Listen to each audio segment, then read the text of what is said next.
What's up everyone, my name is Kashimoto and welcome to the Smite guide on Season 8. So this guide is pretty much just going to be roles, towers itself and just general gameplay and my thoughts on Season 8 so far. So Season 8 dropped about 2 days ago and I've been playing non-stop on it itself to learn the new items, the new map itself, just getting everything basic around my mind itself, what's happening here.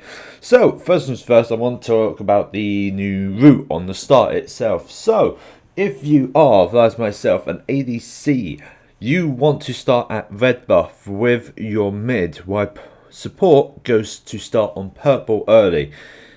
He'll start on purple, try to kill stuff down itself, while you help kill red with middle, and then once red is pretty much dead, you basically move over to purple to finish purple off. This is a great way to get some early levels straight off the bat, so you can get some early levels and get a lead basically. And if you are solo and jungle, what you want to do is start at the orange, go to the 2 XP camps on the way to blue, and then do blue. Then solo hits pretty much level 2 there and is in lane. This is basically the starter route I'm seeing in a lot of my games at the moment. This is basically becoming the meta of the starter route. So now that is, remember you can't invade because invading buff has been in place since a good few months ago here. So if you do invade, you will be getting a slight debuff and will be marked on the map so they'll be able to see. Ain't League of Legends itself where you can actually have a team and invade another buff and be, yep, this worked out well. So now that we know that, I want to talk just a bit about the towers itself. So the towers have been getting a new health increase and decrease itself. Phoenix itself, your base towers, will be starting at 3000 HP, while the next towers, tier 2 towers, will be 2500 HP, and tier 1 towers with the lowest amount of HP, this is why they do get melted very quickly, is at 1750 HP. These towers are very weak and do expect these to, if you get pushed in hard, to drop very early here. You also have the new things on both ADC side and solo side are the Scorpions. So these Scorpions are quite good. Basically they give regen HP 5, quite good here.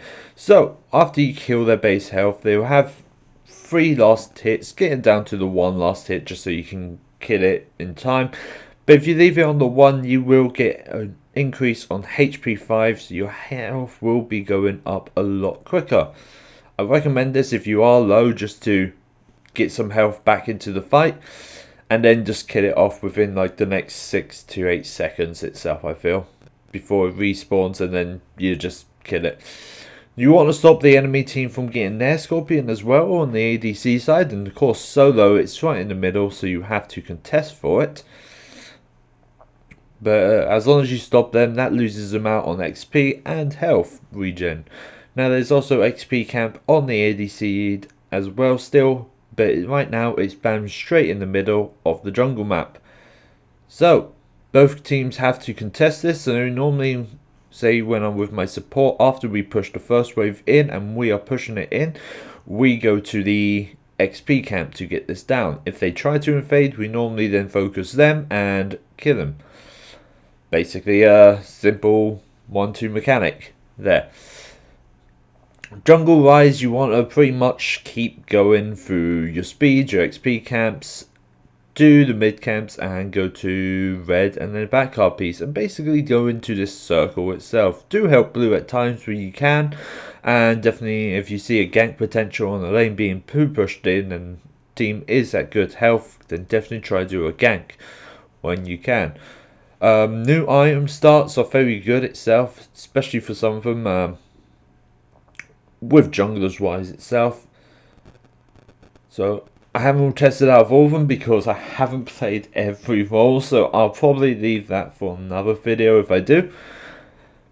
But yes, so that's the new whole start itself. What I'm definitely feeling is the new map is quite big and easy to travel, but also very tight. What you definitely don't want to be fighting is someone with a lot of close AoEs. Basically, Danburo, he is very strong in the jungle because of his one ability. His one ability will just bounce off the walls and literally collapse in on them.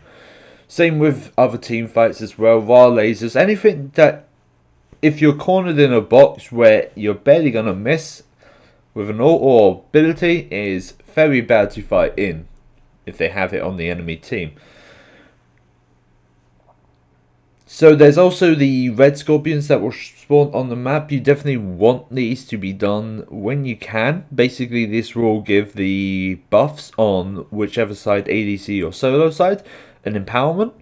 So red and purple buff will be empowered, while blue and speed buff will also be empowered. Definitely want to try get the speed one first and the blue, because the buffs that give for solo and jungle are way better than the ADC ones what spawn at Gold Fury at the start.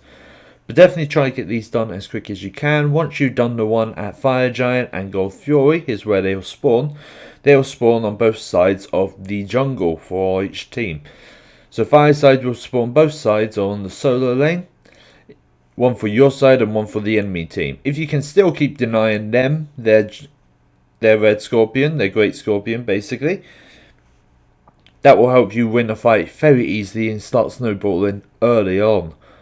Same thing goes with the ADC side jungle. Helps keep them in early game basically, then getting them to late game.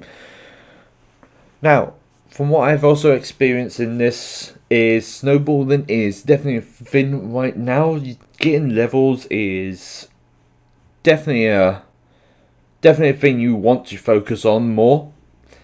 If you have to have in a team fight, then have a team fight, but definitely focus on trying getting levels for any other role besides support. Support, you still need levels, but you can help with a team fight more than an ADC can. From what I've seen from my past games is if an ADC can get levels higher and he just starts snowballing, he just keeps going down that hill bigger and bigger, and it takes a whole team to kill someone. I've done this myself. I've gotten super big. I was a Danburo and I was just killing the whole team. I was just life stealing off and basically living. It was all good.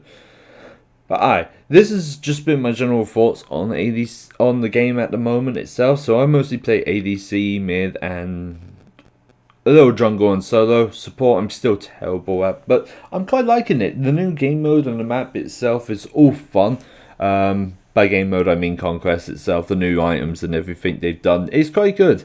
Kind of didn't play much of the end of Smite in the last season, season 7. I went to League of Legends because I got to the point where I could only play Smite with my friends, and my friends weren't playing, so League of Legends I went to. Probably will still be playing League of Legends because I still like it, but yeah. So yeah, Season 8, so far a good start. I would say changes I would like to see, maybe Tier 1 tower get a little bit more health. I feel like the drop from Tier 2 to Tier 1 is so much, and towers are just getting melted itself. It's kind of harder when you have a tower completely melted and they don't, and hard to keep pushing that in when you have no safety spot to retreat back to. But yeah, new start items, some of them don't seem as promising as the others. Guided Arrow definitely seems my best stream for me itself, because I like going to a crit build with attack speed. Especially the item where the amount of gold every 100 gold you get attack and crit chance itself seems very good. So I'm definitely seeing some of these style items nerf / some of them probably increase as well. So far my general thoughts have been good. I'm probably going to try some ranked games today myself and see how the competitive side is. And yeah, till next time, bye.